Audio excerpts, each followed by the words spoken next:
യേശുക്രിസ്തുവിൻ്റെ അപ്പസ്തോലന്മാരുടെ മരണം എപ്രകാരമായിരുന്നു? യേശുക്രിസ്തുവിൻ്റെ സ്വർഗാരോഹണത്തിനു ശേഷം അവിടുത്തെ ശിഷ്യന്മാർ ലോകം മുഴുവനും പോയി സുവിശേഷം പ്രസംഗിച്ചു. യേശുക്രിസ്തു സത്യദൈവമാണെന്ന് ധൈര്യപൂർവ്വം പ്രഘോഷിച്ച അവിടുത്തെ അപ്പസ്തോലന്മാർ എപ്രകാരമാണ് മരിച്ചത്? വിശുദ്ധ പത്രോസ് യേശുക്രിസ്തുവിനെ ധൈര്യപൂർവ്വം പ്രഘോഷിച്ചതിൻ്റെ പേരിൽ AD 64 നീറോ ചക്രവർത്തിയാണ് പത്രോസിനെ കുരിശിൽ തറച്ചു കൊല്ലുവാൻ ഉത്തരവിട്ടത്. എന്നാൽ തൻ്റെ ഗുരുവിന് സമാനമായ മരണം ഏറ്റുവാങ്ങുവാൻ താൻ യോഗ്യനല്ല എന്ന് അദ്ദേഹത്തെ ക്രൂശിക്കാൻ കൊണ്ടുപോയവരോട് പറഞ്ഞപ്പോൾ അപ്പസ്തോല പ്രമുഖനായ പത്രോസിനെ തലകീഴായി കുരിശിൽ തറച്ചു കൊല്ലുകയായിരുന്നു. വിശുദ്ധ അന്ത്രയോസ് മനുഷ്യനെ കൊന്നു തിന്നുന്നവരുടെ ഇടയിൽ പോലും പോയി സുവിശേഷം പ്രഘോഷിച്ച അന്ത്രയോസ് ലിഹ AD 60 ഗ്രീക്ക് നഗരമായ പാട്രാസിൽ വച്ച് തൻ്റെ സഹോദരനായ പത്രോസിനെ പോലെ കുരിശുമരണം വഹിക്കുകയായിരുന്നു. അദ്ദേഹവും യേശുവിന് സമാനമായ മരണത്തിന് താൻ അർഹനല്ലെന്ന് വിശ്വസിച്ചിരുന്നു. അതിനാൽ അദ്ദേഹത്തെ X ആകൃതിയിലുള്ള കുരിശിൽ ബന്ധിച്ച് കൊല്ലുകയായിരുന്നു. വിശുദ്ധ യാക്കോബ് യേശു ഏകരക്ഷകനാണ് എന്ന് പ്രഘോഷിച്ചതിൻ്റെ പേരിൽ യാക്കോബ് സ്ലിഹായെ കൊന്നുകളയുവാൻ ഹെറോദേസ് രാജാവ് ഉത്തരവിട്ടു. അതിൻ്റെ ഫലമായി AD 44 ജെറുസലേമിൽ വെച്ച് അദ്ദേഹം കഴുത്തറുത്ത് കൊല്ലപ്പെടുകയായിരുന്നു. വിശുദ്ധ യോഹന്നാൻ ലോകം മുഴുവനെയും രക്ഷിക്കാൻ മനുഷ്യനായി അവതരിച്ച ദൈവപുത്രനായ യേശുക്രിസ്തുവിനെ പ്രഘോഷിച്ചതിൻ്റെ പേരിൽ റോമാക്കാർ യോഹന്നാൻ സ്ലിഹായെ ഒരു കൊളോസിയത്തിൽ കൊണ്ടുവരികയും അദ്ദേഹത്തെ കൊന്നുകളയുന്നതിനു വേണ്ടി തിളച്ച എണ്ണയിൽ എറിയുകയും ചെയ്തു.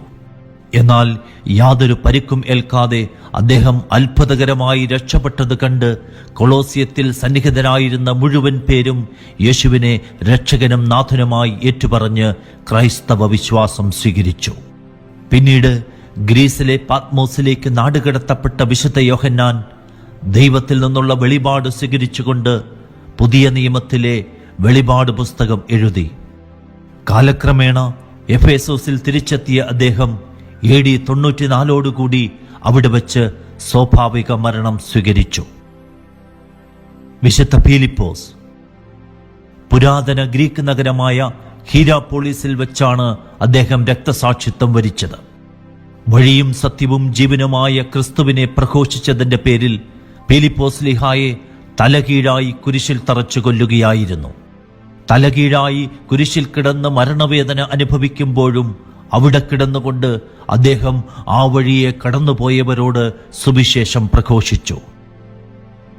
വിശുദ്ധ ബർത്തലോമിയോ സത്യദൈവത്തെ തിരിച്ചറിഞ്ഞിട്ടില്ലാത്ത വിഗ്രഹാരാധകരുടെ ഇടയിൽ ലോകത്തിന്റെ പ്രകാശമായ ക്രിസ്തുവിനെ പ്രഘോഷിച്ചതിന്റെ പേരിൽ നിരവധി ക്രൂരമർദ്ദനങ്ങളാണ് സ്ലീഹ ഏറ്റുവാങ്ങിയത്.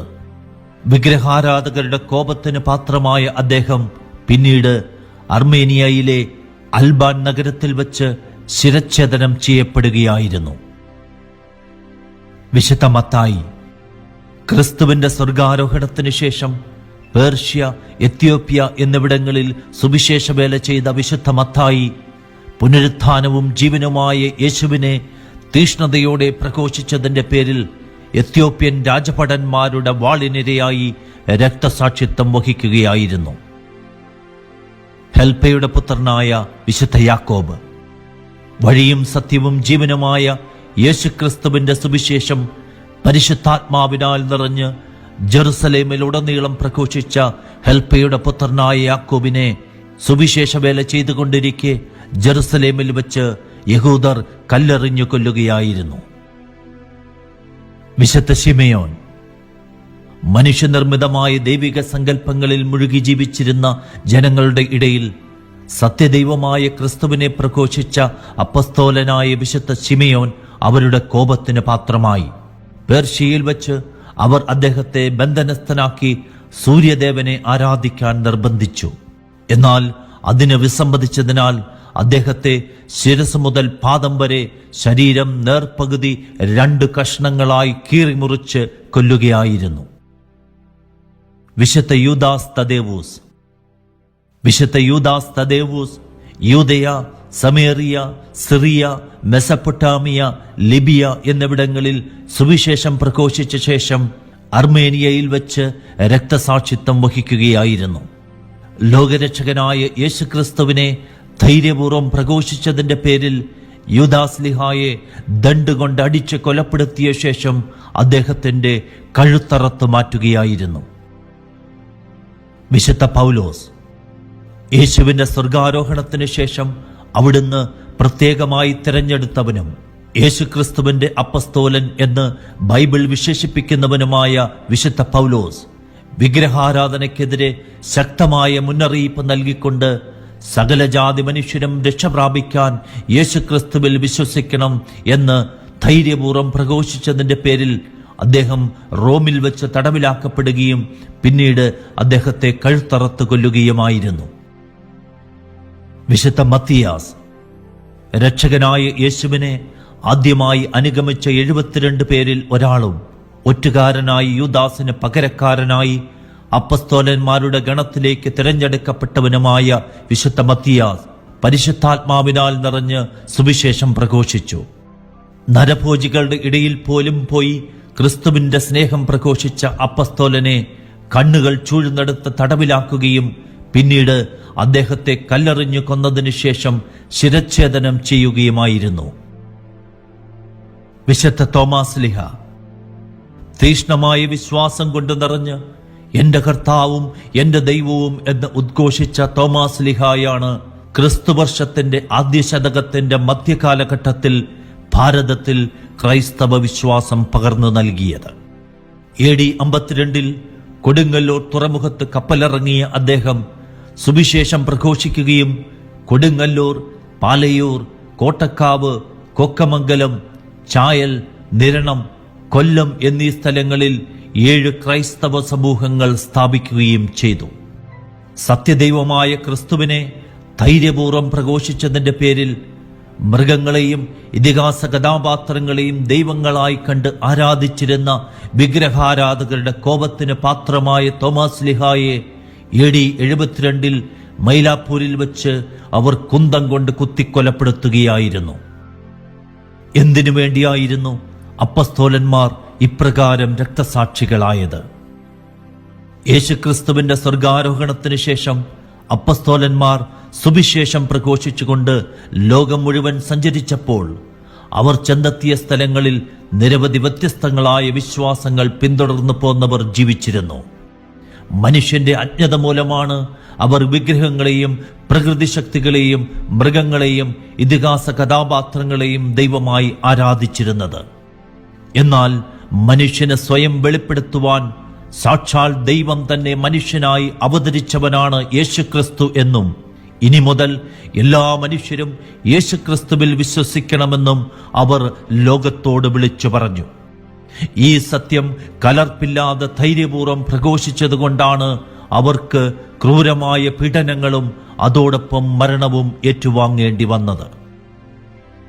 എല്ലാ മതങ്ങളും ഒന്നുപോലെയായിരുന്നുവെങ്കിൽ അപ്പസ്തോല പ്രമുഖനായ പത്രോസിനും ഫിലിപ്പോസ്ലിഹായിക്കും തലകീഴായി കുരിശിൽ തറയ്ക്കപ്പെട്ട് മരിക്കേണ്ടി വരികയില്ലായിരുന്നു.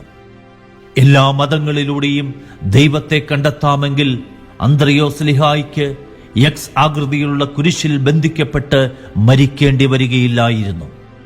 എല്ലാ മതങ്ങളിലൂടെയും രക്ഷ പ്രാപിക്കാമെങ്കിൽ വിശുദ്ധ ബർത്തലോമിയായും പൗലോസ്ലിഹായും യാക്കോബുസ്ലിഹായും കഴുത്തറക്കപ്പെട്ട് മരിക്കേണ്ടി വരികയില്ലായിരുന്നു. എല്ലാ വിശ്വാസങ്ങളും മനുഷ്യനെ സത്യത്തിലേക്ക് നയിക്കുമെങ്കിൽ യോഹന്നാൻ സ്ലിഹായിക്ക് തന്റെ ശരീരം തിളച്ച എണ്ണയിലേക്ക് എറിയപ്പെടാൻ വിട്ടുകൊടുക്കേണ്ടി വരികയില്ലായിരുന്നു.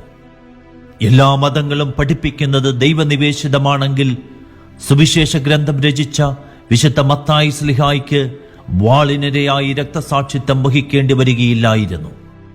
എല്ലാ വിശ്വാസങ്ങളിലൂടെയും നിത്യജീവൻ പ്രാപിക്കാമെങ്കിൽ വിശുദ്ധ യൂദാസ്ലിഹായിക്ക് ദണ്ടുകൊണ്ട് അടിയേറ്റും യാക്കോബ് സ്ലിഹായിക്കും മത്തിയാസ്ലിഹായിക്കും കല്ലേറുകൊണ്ടും മരിക്കേണ്ടി വരികയില്ലായിരുന്നു.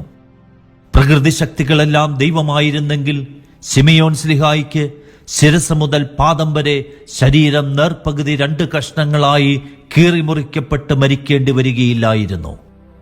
അന്യദൈവങ്ങളെ ആരാധിക്കുന്ന വിഗ്രഹാരാധകരെല്ലാം സത്യദൈവത്തെ തന്നെയാണ് ആരാധിക്കുന്നതെങ്കിൽ വിശുദ്ധ തോമാസ് ലിഹായ്ക്ക് കുന്തത്താൽ കുത്തപ്പെട്ട് മരിക്കേണ്ടി വരികയില്ലായിരുന്നു. അതിനാൽ പ്രപഞ്ചത്തിലെ സകല മനുഷ്യരും ഈ മാറ്റമില്ലാത്ത സത്യം തിരിച്ചറിയട്ടെ. ഒരേ ഒരു ദൈവമേയുള്ളൂ, പിതാവും പുത്രനും പരിശുദ്ധാത്മാവുമായ ഏകദൈവം. ആകാശത്തിന് കീഴെ മനുഷ്യരുടെ ഇടയിൽ നമ്മുടെ രക്ഷയ്ക്കായി യേശുനാമമല്ലാതെ മറ്റൊരു നാമവും നൽകപ്പെട്ടിട്ടില്ല.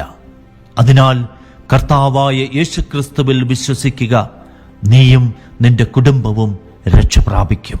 നീ മാത്രം മതി, നീ മാത്രം മതി, നീ മാത്രം മതി.